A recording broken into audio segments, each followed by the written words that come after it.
On nous disait que le nègre de grande taille n'était pas un indigène de l'Afrique. Et quand je suis tombé sur l'Égypte, mes camarades le savent de ma génération, j'étais gêné. Ça ne m'intéressait absolument pas de tomber sur l'Égypte. Vous ne trouverez jamais un peuple qui admire l'histoire d'un autre peuple. J'ai veillé à ce qu'il reçoive une solide formation dans l'éducation islamique traditionnelle. Dès l'âge tendre de 4 ou 5 ans, il a commencé ses études à l'école coranique locale. Là, au milieu de la récitation rythmée des versets et des enseignements des érudits soufis, l'esprit de Cheikh Anta Diop a été façonné par les principes de l'islam, en particulier la confrérie mouride, connue pour l'importance qu'elle accorde au travail acharné, à la discipline et à l'autonomie. Ses premières expériences lui ont inculqué un profond sens de la spiritualité et une boussole morale solide qui le guiderait tout au long de sa vie. Parallèlement à son immersion dans les subtilités de l'apprentissage islamique, la soif de connaissance de Cheikh Anta Diop s'étendait au-delà des limites de l'instruction religieuse. Il a fait preuve d'une aptitude exceptionnelle à l'apprentissage, absorbant rapidement les connaissances et démontrant une remarquable capacité à relier des idées apparemment disparates. Reconnaissant son potentiel, sa famille l'a inscrit dans le système scolaire colonial français. C'était un système conçu pour assimiler les jeunes esprits au projet colonial français, mais Cheikh Anta Diop l'a abordé avec un œil critique, absorbant les connaissances de manière sélective et cherchant toujours à comprendre leur pertinence par rapport à son propre contexte culturel. Moi, quand je m'occupais d'histoire, nous étions presque une génération spontanée. On nous disait que le nègre de grande taille n'était pas un indigène de l'Afrique. C'était les théories, justement, de Rivet qui étaient en vigueur. L'Afrique était peuplée à partir de l'Océanie. Donc le noir que vous êtes et moi, nous sommes des occupants. Nous sommes des étrangers qui sommes venus sur un sol qui nous est étranger. Les seuls habitants de ce pays, c'était les Pygmées. Le noir a devancé le blanc est venu, s'il est plus fort, il évince le noir qui est un étranger comme lui. Voilà les théories qui étaient en vigueur. Quant à l'origine réelle du noir, ça se perdait dans la nuit des temps.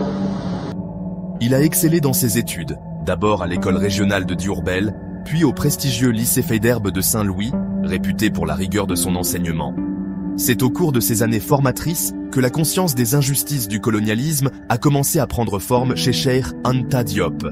Il a été témoin direct des disparités flagrantes entre la vie des colons français et celle des Sénégalais colonisés. Et notre histoire était enseignée avec des dates qui apparaissaient comme des contes d'épicier.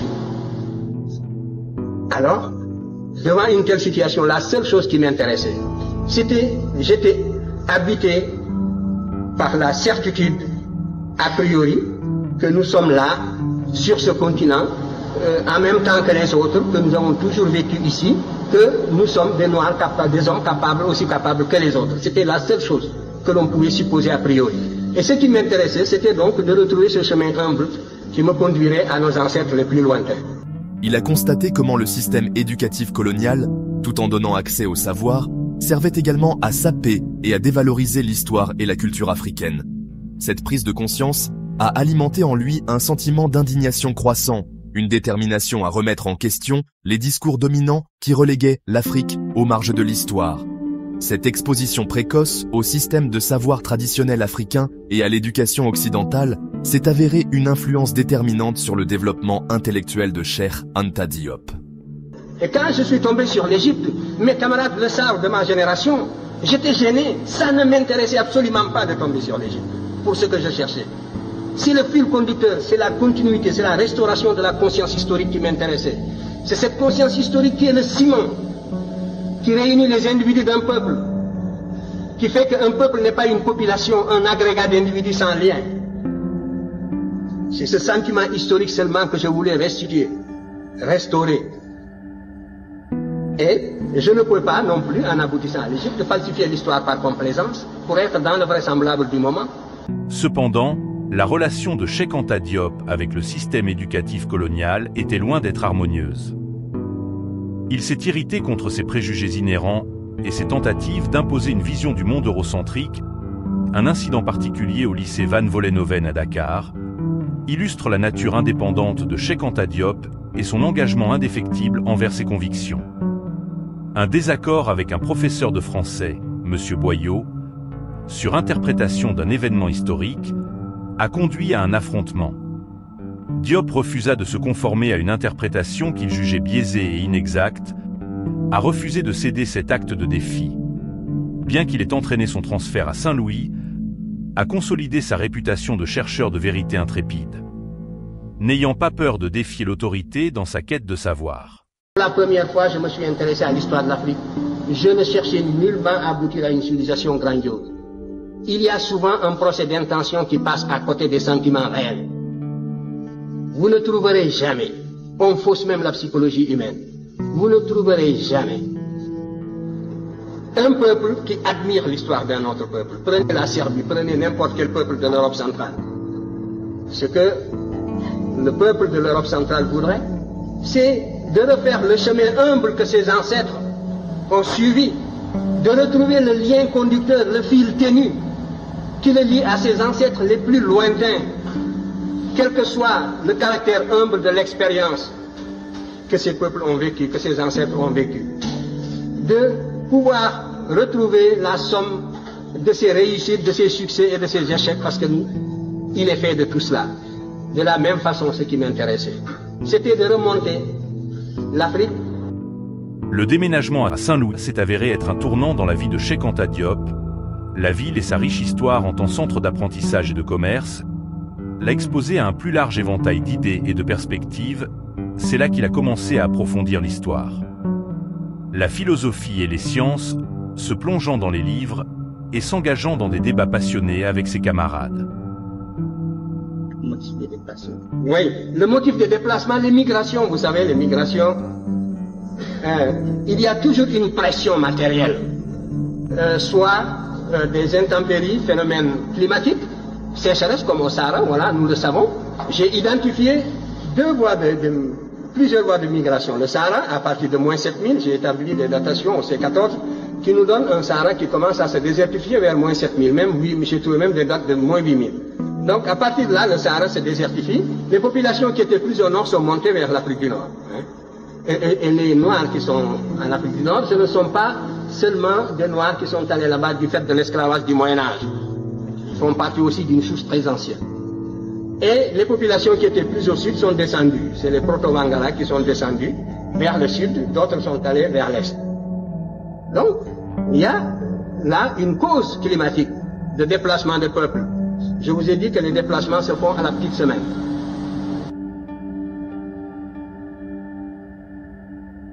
La soif de connaissance chez Cheikh Anta était insatiable.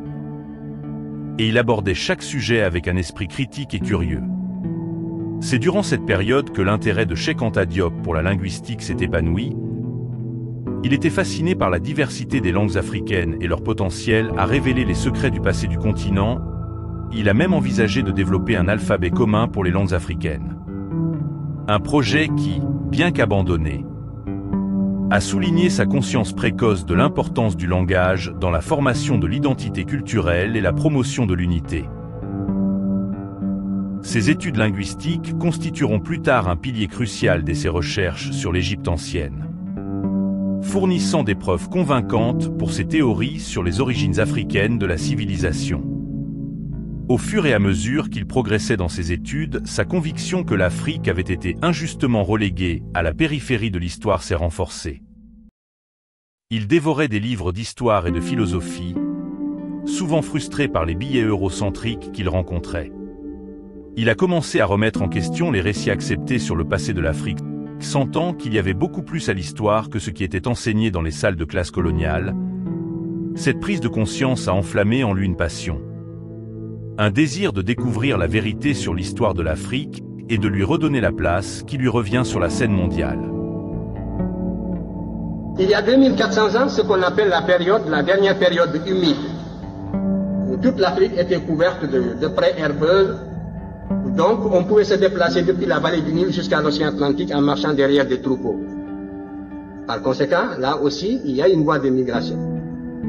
Maintenant, il y a la corrélation également entre des événements intérieurs et des événements extérieurs. Il est certain que le sac de Thèbes par les Assyriens, la façon féroce dont les Assyriens ont détruit la ville de Thèbes en 663, a eu des répercussions comme l'occupation de Paris par les Allemands, mais ça n'a pas duré. Donc la métropole noire, une fois qui était vénérable, millénaire, la première fois qu'elle a été mise à sac, ça a eu des répercussions profondes sur les populations africaines. qui vivaient presque attirés comme en formant une sorte de grappe autour de la vallée du Nil. Dans les publications prochaines, je montrerai que les Égyptiens étaient descendus jusqu'au Chapa, c'est sûr, jusqu'au Zaïre. Nous avons des preuves archéologiques de tout cela. En 1946, au jeune âge de 23 ans, Cheikh Anta Diop entreprend un voyage transformateur du Sénégal vers la France.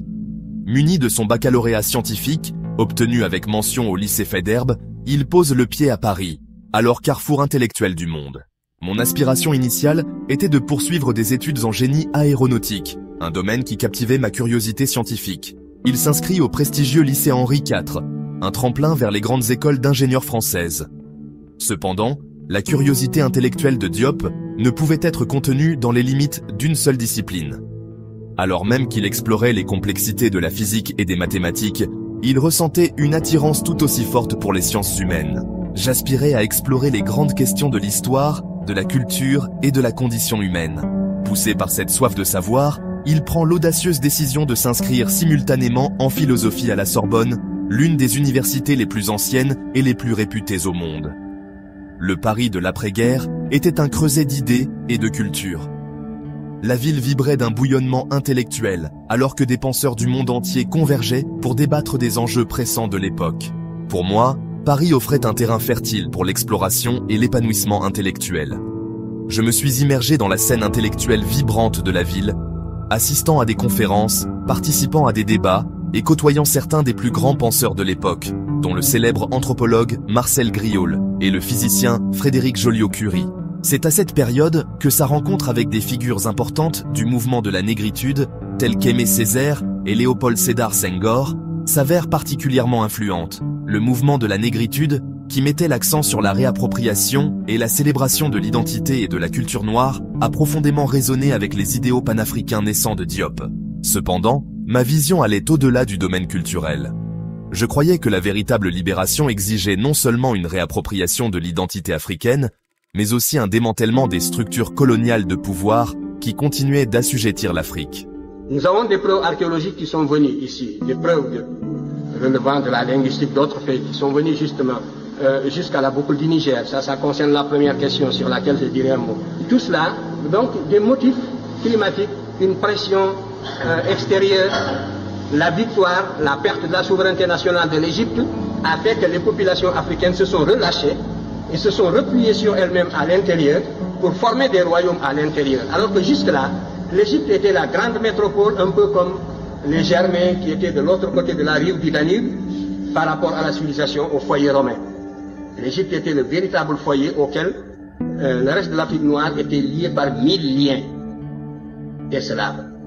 Et à partir du moment où l'Égypte a perdu la souveraineté nationale, ces populations, évidemment, se sont organisées sur d'autres bases. Alors tout cela, ce sont donc des motifs de déplacement. Paris, avec ses grandes bibliothèques et ses institutions de recherche renommées, a permis à Diop d'accéder à une mine de connaissances. Il a passé d'innombrables heures à se pencher sur des textes anciens, à étudier des découvertes archéologiques et à s'immerger dans les théories scientifiques les plus récentes. C'est là que les germes de ses recherches révolutionnaires sur l'Égypte ancienne ont été semés. En approfondissant l'histoire des civilisations, j'ai commencé à découvrir des incohérences et des biais dans les récits communément admis, notamment en ce qui concerne le rôle de l'Afrique dans le développement de la civilisation humaine.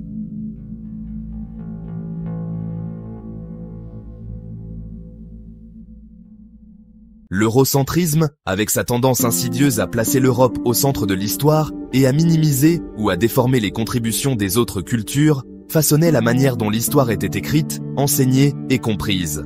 Diop a reconnu que ce biais avait des conséquences profondes, non seulement sur la façon dont l'Afrique était perçue, mais aussi sur son présent et son avenir.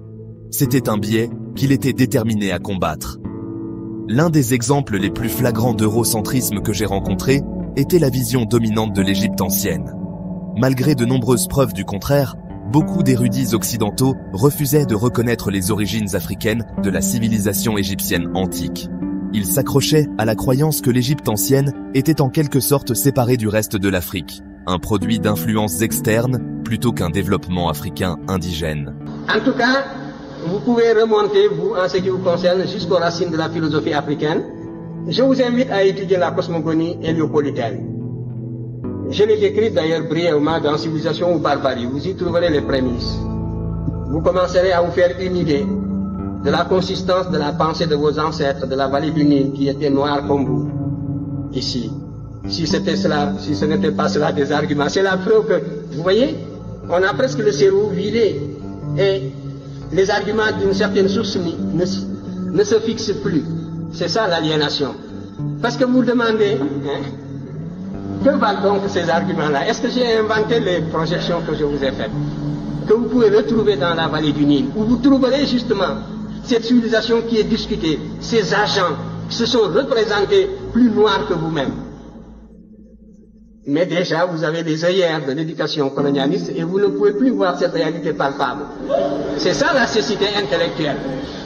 Vous comprenez? Où est la raison dans cette éducation?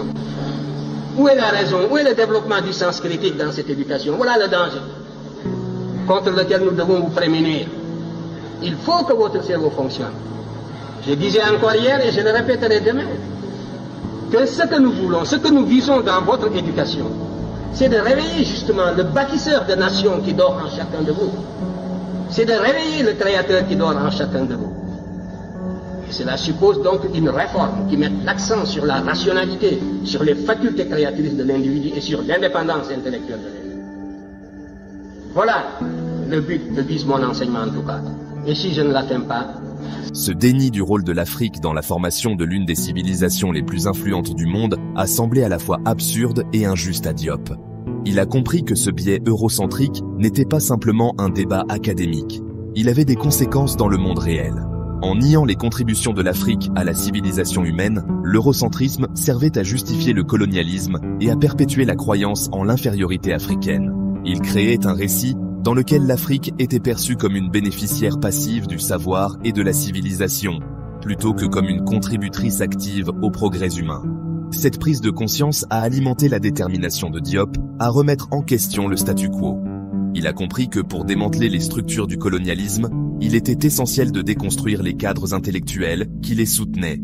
Je me suis lancé dans une mission pour réécrire l'histoire d'un point de vue africain, pour déterrer les vérités enfouies sur le passé de l'Afrique, et pour restaurer sa juste place dans les annales de la civilisation humaine.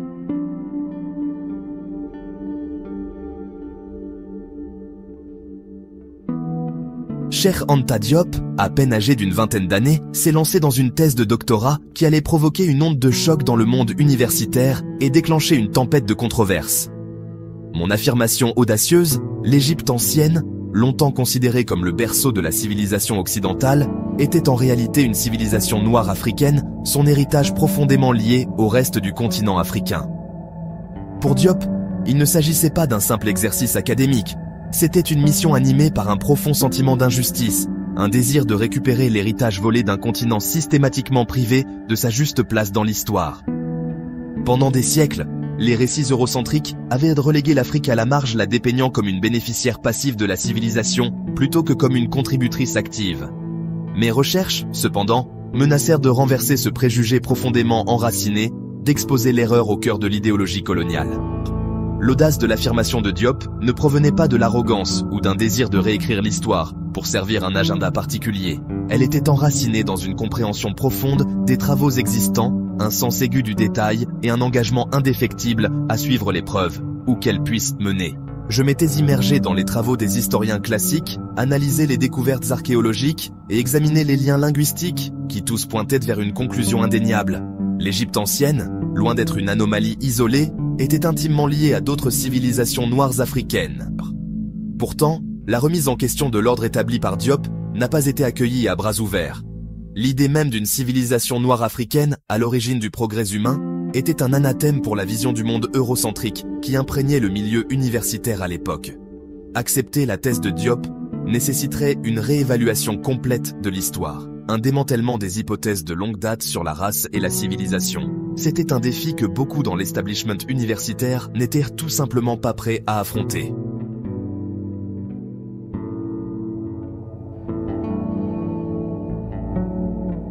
Pour moi, la langue n'était pas simplement un sujet d'étude.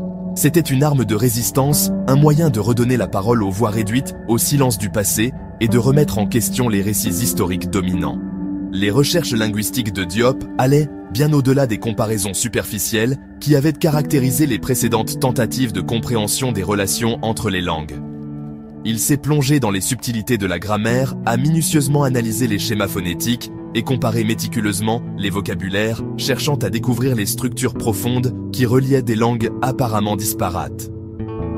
Mon travail se caractérisait par une rigueur et une approche scientifique qui me distinguait de beaucoup de mes contemporains dans le domaine des sciences humaines. L'intérêt de Diop pour la linguistique découlait de sa conviction qu'elle détenait la clé pour révéler l'histoire cachée de l'Afrique. Il soutenait qu'en retraçant l'évolution des langues, on pouvait cartographier les mouvements de population, comprendre les échanges culturels et reconstituer les relations historiques qui avaient longtemps été obscurcies par le temps et les distorsions coloniales. La langue, pour moi, était un outil puissant pour déconstruire les frontières artificielles qui avaient été érigées entre l'Afrique et le reste du monde.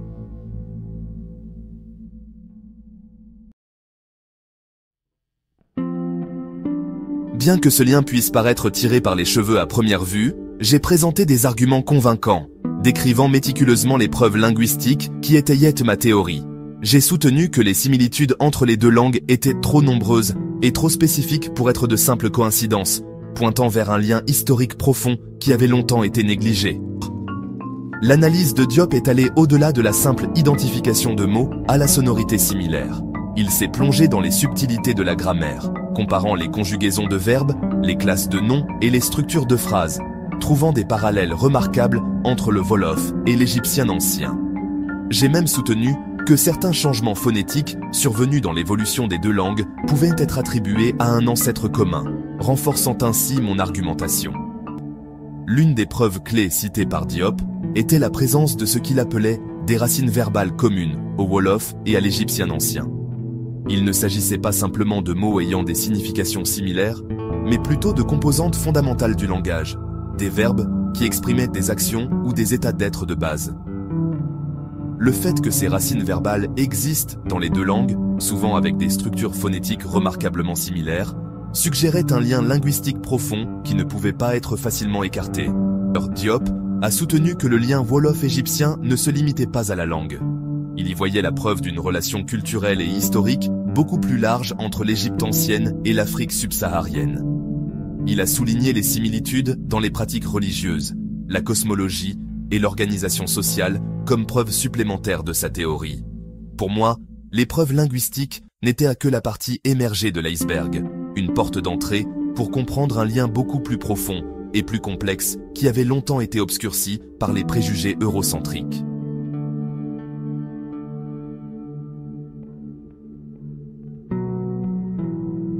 Alors que mes arguments linguistiques et culturels trouvaient un certain écho dans les milieux universitaires, mes tentatives d'utiliser des preuves physiques pour étayer mes affirmations sur l'identité raciale des anciens Égyptiens se sont heurtées à une opposition farouche et à des accusations de pseudoscience. C'est bien, les moyens de prouver, ce sont les moyens scientifiques. La critique scientifique, n'est-ce pas, c'est une méthode. Moi, j'ai utilisé tout l'arsenal des méthodes d'investigation et des méthodes de preuve. J'ai esquissé même des méthodes nouvelles pour l'histoire africaine. Que justement, les maîtres que vous citez, je parlais des maîtres occidentaux, n'est-ce pas, que vous citez, utilisent largement. Parce que le paradoxe, c'est que tout cela dont vous parlez, ils sont coincés aujourd'hui. Parce qu'il n'y a que cette voie pour renouveler la science historique, et c'est moi qui vous le dis. Et ils sont coincés dans leur propre développement idéologique et ils ne savent plus comment se dégager de la position inconfortable où ils se trouvent intellectuellement. Ils sont confinés dans des positions idéologiques indéfendables. Et il vous suffirait de fournir un peu d'effort, d'acquérir la connaissance directe pour les dépasser. C'est moi qui vous le dis. Alors ils voudraient bien sortir de cette position pour récupérer cette littérature. Mais, sans nous citer bien sûr, mais tout cela est extrêmement difficile.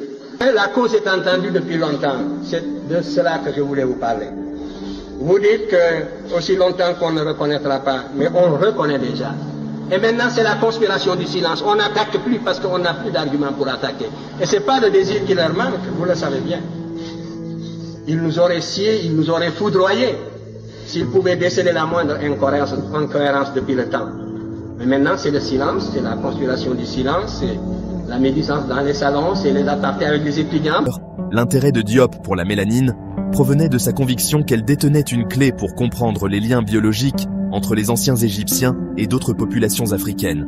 La mélanine, le pigment responsable de la couleur de la peau, est présente en plus forte concentration chez les personnes d'ascendance africaine. J'ai émis l'hypothèse qu'en analysant la teneur en mélanine des momies égyptiennes anciennes, on pourrait déterminer la pigmentation de la peau de ces individus et ainsi obtenir des informations sur leur identité raciale. Dans les années 1960, Diop, avec l'aide de collègues, a effectué des tests de dosage de la mélanine sur un petit échantillon de momies égyptiennes anciennes. Les résultats de ces tests, selon Diop, indiquaient une forte concentration de mélanine, suggérant que ces individus auraient eu la peau foncée. Il a soutenu que ces découvertes fournissaient des preuves supplémentaires pour appuyer son affirmation selon laquelle les anciens Égyptiens étaient des Africains noirs. Cependant, ma méthodologie et mes conclusions ont été accueillies avec un scepticisme et des critiques généralisées de la part de la communauté scientifique. Les critiques ont souligné les limites des tests de mélanine, notamment leur précision pour déterminer la couleur de la peau à partir de restes anciens. Donc voilà, à 3 reprises, l'Afrique apporte les éléments de la civilisation au monde et ces éléments diffusent dans le monde et pourtant l'Afrique continue toujours, passe toujours pour un continent fruste qui n'aurait rien apporté aux autres. De restaurer cette conscience historique continentale africaine, de l'intégrer dans l'enseignement, c'est un facteur de cohésion de l'ensemble des peuples africains à l'abri de toutes les formes d'agression culturelle. C'est le seul intérêt que présente une question comme celle-là. Ils ont fait valoir que les facteurs environnementaux, le passage du temps et le processus de momification pouvaient tous affecter les niveaux de mélanine, ce qui en faisait un indicateur de race peu fiable à lui seul.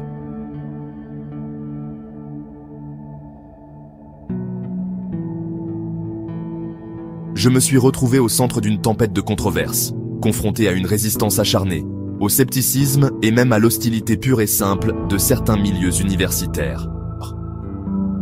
L'un des principaux obstacles auxquels Diop a été confronté était la nature profondément enracinée de l'eurocentrisme au sein du milieu universitaire. L'eurocentrisme, avec sa tendance à placer l'Europe au centre de l'histoire et à minimiser ou à déformer les contributions d'autres cultures, a longtemps été la lentille dominante à travers laquelle l'histoire était perçue. Le travail de Diop, qui remettait directement en question ce biais eurocentrique, était perçu par certains comme une menace pour l'ordre établi, une perturbation indésirable du statu quo. Un autre défi rencontré par Diop était la réticence de nombreux chercheurs à accepter son approche multidisciplinaire. Sa volonté de s'appuyer sur les connaissances de la linguistique, de l'anthropologie, de l'archéologie et même des sciences dures était considérée par certains comme peu orthodoxe, voire amateur. Ils ont remis en question ses qualifications pour se plonger dans des domaines en dehors de son principal domaine d'expertise et l'ont accusé de dépasser les limites des disciplines universitaires traditionnelles. Mon utilisation de tests de dosage de la mélanine pour déterminer la pigmentation de la peau des anciens Égyptiens a encore alimenté la controverse autour de mon travail. Alors que je considérais cela comme une méthode scientifique légitime pour découvrir des preuves de l'identité raciale des anciens Égyptiens, de nombreux scientifiques ont critiqué ma méthodologie et remis en question la validité de mes conclusions. Le débat sur la question de la mélanine est devenu un point de rupture dans la bataille plus large concernant le travail de Diop, les critiques l'accusant de pseudoscience et de manque de rigueur scientifique.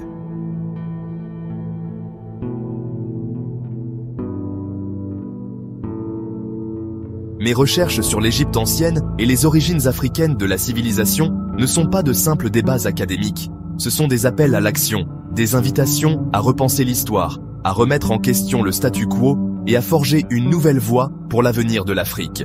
Le passage de Cheikh Anta Diop, du savoir au militantisme politique, était une progression naturelle, une réponse aux injustices dont il a été témoin et aux besoins urgents de changement qu'il ressentait au plus profond de son âme. Il a reconnu que la véritable libération exigeait plus qu'un simple éveil intellectuel.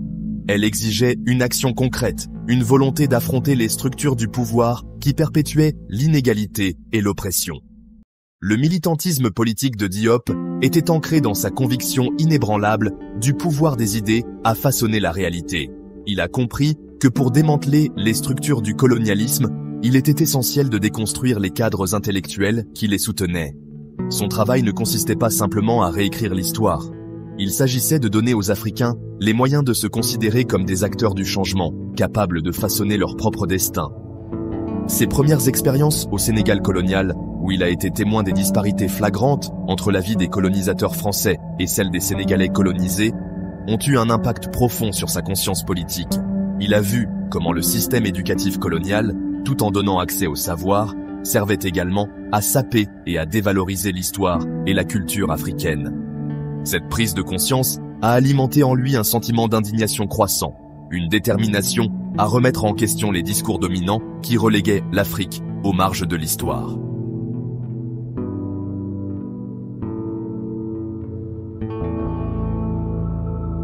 Pourtant, la véritable indépendance exige bien plus que l'abaissement des drapeaux coloniaux et le chant de nouveaux hymnes. La lutte contre le néocolonialisme, ces formes insidieuses de contrôle économique et politique qui persistent souvent longtemps après l'indépendance formelle, ne fait que commencer. La vision de Diop pour le Sénégal était enracinée dans sa croyance au pouvoir de l'unité panafricaine, de l'autonomie économique et d'une renaissance culturelle qui rendrait à l'Afrique la place qui lui revient sur la scène mondiale. Il soutenait que le Sénégal, et en fait tout le continent, ne pourrait réaliser de véritables progrès qu'en se libérant des chaînes de la dépendance néocoloniale et en traçant sa propre voie. Cependant, la vision de Diop, pour une transformation radicale de la société sénégalaise, l'a mis en désaccord avec le premier président du pays, Léopold Sédar Senghor. Nous devons maintenir des liens étroits avec la France. Le Sénégal a encore besoin du soutien de son ancien colonisateur pour relever les défis de l'indépendance. Senghor, lui-même poète et philosophe de renom, préconisait une approche plus graduelle de la décolonisation, privilégiant l'affirmation culturelle à un changement économique et politique radical. Cette différence fondamentale de vision a conduit à un choc des titans, une bataille d'idées qui s'est déroulée sur la scène politique et dans les cercles intellectuels du Sénégal nouvellement indépendant. Senghor est trop conciliant envers l'ancienne puissance coloniale, perpétuant une forme de dépendance néocoloniale qui finira par entraver le progrès du Sénégal. Senghor, à son tour, critiquait les idées de Diop comme étant trop radicales, trop utopiques et déconnectées des réalités de la gouvernance d'une nation nouvellement indépendante.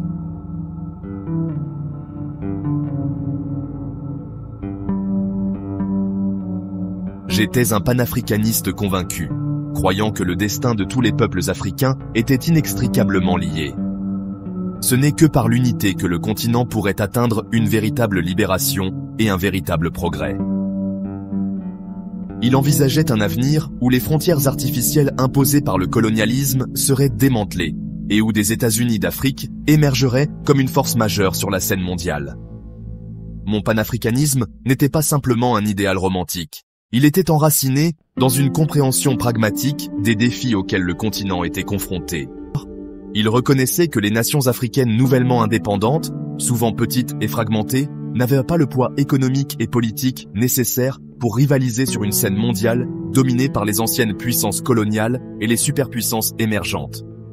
Ce n'est qu'en mettant en commun nos ressources, en coordonnant nos politiques et en présentant un front uni que les nations africaines pourraient se libérer de la dépendance néocoloniale et tracer leur propre voie. La vision de Diop pour une Afrique fédérale a été exposée dans son œuvre majeure, L'unité culturelle de l'Afrique noire, publiée en 1959, au moment même où la vague d'indépendance déferlait sur le continent. Dans ce livre, j'ai soutenu que l'histoire, la culture et le destin commun des peuples africains constituaient une base solide pour l'unité. J'envisageais un système fédéral qui respecterait la diversité des cultures africaines tout en fournissant un cadre pour l'intégration politique et économique. La vision de Diop pour une Afrique fédérale englobait non seulement l'unité politique et économique, mais aussi la renaissance culturelle.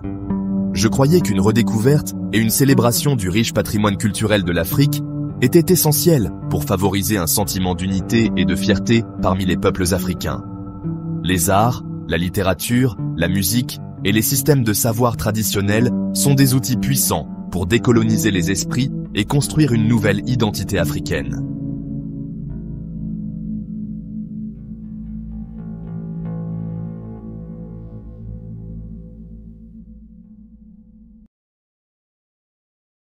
Parallèlement à son œuvre de savant, Cheikh Anta Diop est un militant politique de la première heure. Impossible pour lui de restaurer la dignité historique de l'Afrique sans agir pour sa souveraineté politique présente et future. Dès 1947, alors qu'il est encore étudiant en France, il s'engage en faveur de l'indépendance des pays africains et rêve déjà de la création d'un vaste État fédéral en Afrique. Entre 1950 et 1953, il assume la fonction de secrétaire général des étudiants au sein du Rassemblement démocratique africain, RDA, une importante organisation panafricaine de l'époque. Dans les colonnes du journal La Voix de l'Afrique noire, le jeune Diop dénonce vigoureusement l'Union française, ce pacte néocolonial qui lie les colonies à la France d'après-guerre, la qualifiant d'entrave aux intérêts des Africains. Il appelle de ses vœux une Afrique unie sur le plan politique et économique, seule condition selon lui pour que le continent échappe à la domination étrangère et prenne son destin en main.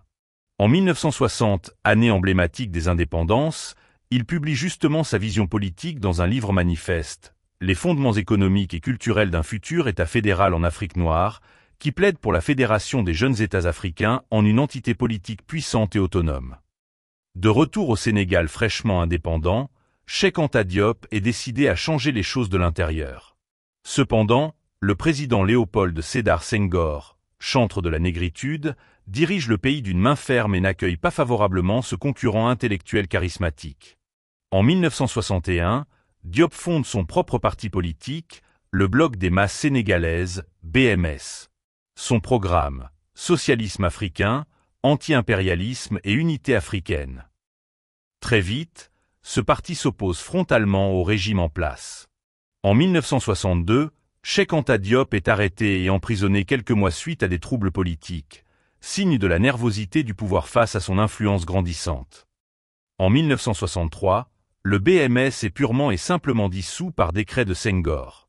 Loin de baisser les bras, Diop revient avec une nouvelle formation, le Front National Sénégalais, FNS, qu'il crée en 1964 pour continuer la lutte.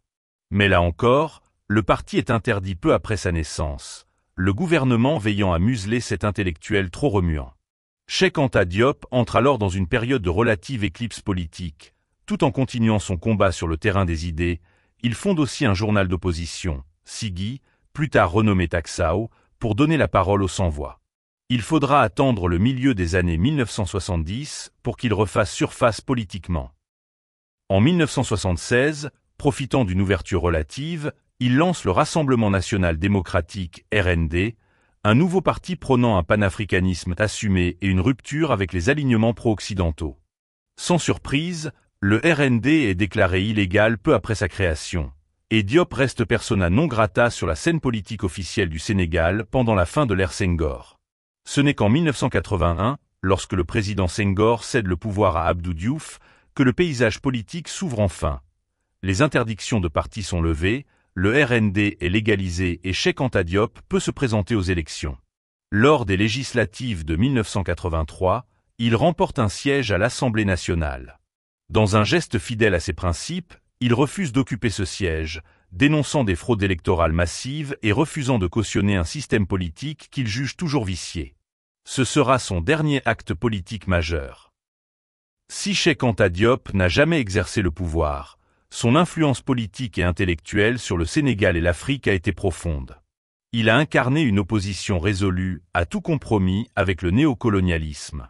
Son face-à-face prolongé avec Senghor, deux figures de proue aux visions différentes de la Renaissance africaine, est resté comme l'un des duels intellectuels et politiques les plus marquants de l'Afrique indépendante. Diop reprochait à Senghor et aux tenants de la négritude de s'accommoder d'une vision culturelle symbolique de la fierté noire, là où lui exigeait une rupture totale, y compris scientifique et économique, avec les paradigmes occidentaux. Panafricaniste avant tout, il a contribué à politiser toute une génération d'intellectuels africains, leur insufflant l'idée que l'indépendance n'avait de sens qu'accompagnée d'une véritable autonomie intellectuelle et scientifique. J'ai refusé de compromettre mon intégrité intellectuelle au nom de l'opportunisme politique, choisissant plutôt de marcher sur un chemin solitaire, souvent en désaccord avec l'establishment politique et certains membres de l'élite intellectuelle africaine. Sa foi inébranlable dans le pouvoir des idées, son engagement envers la rigueur scientifique et ses profonds idéaux panafricains ont guidé ses actions, même lorsque cela signifiait faire face à l'isolement et à la marginalisation. mes affrontements avec le président Senghor et le parti au pouvoir, l'UPS, n'étaient pas de simples rivalités personnelles ou politiques. Ils reflétaient une différence fondamentale de vision pour l'avenir du Sénégal. Cet engagement indéfectible envers ses principes a souvent mis Diop en désaccord avec certains membres de l'élite intellectuelle africaine.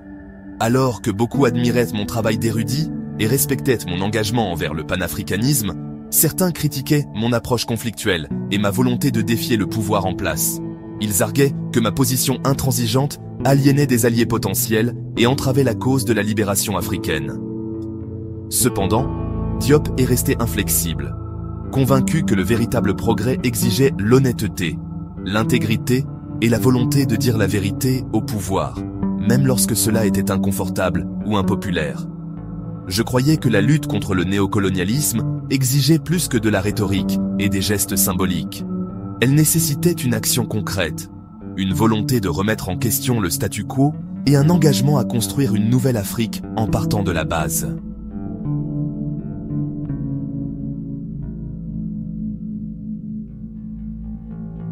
Mon éducation dans les écoles coraniques du Sénégal m'a inculqué un sens profond de la discipline, un respect pour le savoir et une croyance inébranlable en la capacité de l'esprit humain à comprendre l'univers. La récitation rythmique du Coran, l'étude méticuleuse du droit et de la philosophie islamique et l'accent mis sur la mémorisation et la pensée critique ont jeté les bases de mes recherches intellectuelles ultérieures. Narrateur. Il a abordé l'érudition avec le même dévouement et la même rigueur qu'il avait apporté à ses études religieuses, considérant le savoir comme un dépôt sacré, un don à nourrir et à partager. Parallèlement à son éducation islamique, Diop a également été exposé aux traditions et aux valeurs de son héritage wolof. Le peuple wolof, connu pour sa riche histoire orale, ses structures sociales complexes et son lien profond avec la terre, lui a inculqué un fort sens de la communauté, un respect pour les aînés et une profonde appréciation du pouvoir de la narration. Ces valeurs trouveront plus tard leur expression dans ses travaux académiques, son activisme politique et sa conviction inébranlable de l'importance de revendiquer et de célébrer le patrimoine culturel de l'Afrique. Malgré son profond respect pour la tradition, Diop n'a jamais hésité à embrasser la modernité. Il a adopté les outils et les méthodes de la science occidentale, reconnaissant leur pouvoir d'éclairer le passé, de comprendre le présent et de façonner l'avenir. Il ne voyait aucune contradiction entre sa foi et ses recherches scientifiques, croyant que les deux cherchaient finalement à découvrir les vérités de l'univers. Pour Diop, la science n'était pas un rejet de la tradition, mais plutôt un moyen de la comprendre et de l'apprécier plus profondément.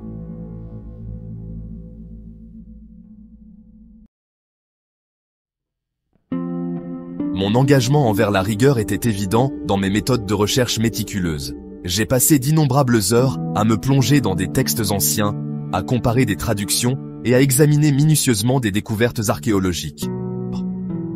Il abordait chaque nouvelle preuve avec un œil critique, se demandant toujours comment elle s'intégrait dans le puzzle global. Mon insistance sur la rigueur a parfois mené à des accusations d'inflexibilité. Les critiques argumentaient que j'étais trop prompte à rejeter les preuves qui contredisaient mes théories. Cependant, ceux qui le connaissaient le mieux maintenaient que son engagement inébranlable envers la vérité était le reflet de sa profonde conviction.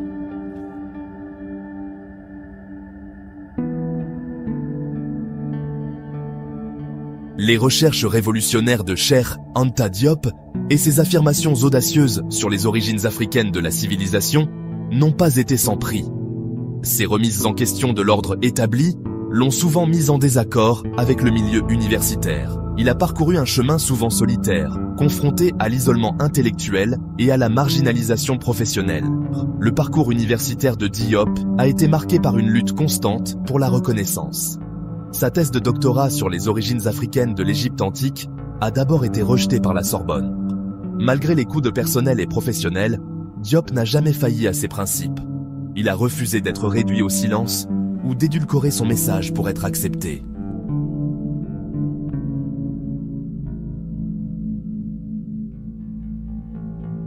La vie et l'œuvre de Cheikh Anta Diop étaient animées par un profond sentiment d'espoir. Malgré les défis auxquels il a été confronté, il n'a jamais perdu de vue un avenir meilleur pour le continent. Il croyait que l'Afrique pouvait retrouver la place qui lui revient de droit sur la scène mondiale. La vision de Diop pour l'Afrique était enracinée dans sa compréhension de son histoire et de sa culture. La vision de Diop pour l'Afrique était un appel à l'action, une feuille de route pour la libération et le progrès. Son message d'espoir, de résilience et du pouvoir transformateur du savoir continue de résonner.